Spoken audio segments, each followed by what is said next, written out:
It's like the right has religion, and they have a belief in infinite fossil fuels. Our side says, oh, it's going to be okay. We're going to have solar panels. We're going to have wind towers.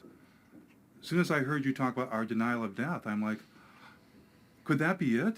Could it be that we can't face our own mortality? Could we have a religion that we're unaware of? Absolutely. I think you've hit the proverbial nail on the head. What just differentiates people from all other forms of life is that, we're not only here, but that we know that we're here. If you know that you're here, then you recognize even dimly that you'll not be here someday.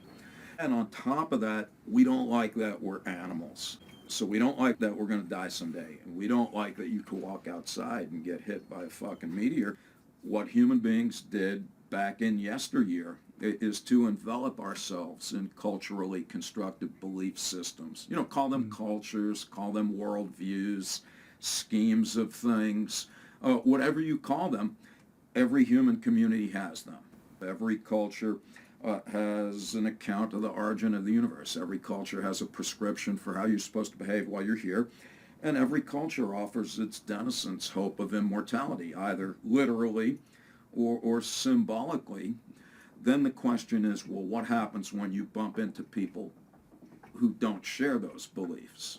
Whether you know it or not, whether you like it or not, that's undermining the confidence with which you subscribe to your own views and exposing you to the very anxiety that those beliefs were constructed to eradicate in the first place.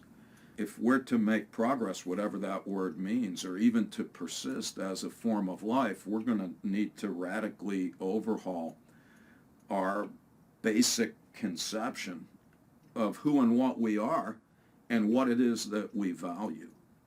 Because the people that you referred to earlier, both on the left and the right, that think we're going to be able to discover more oil or solar panel ourselves into the future, where life will look pretty much like it does now, only cleaner and better.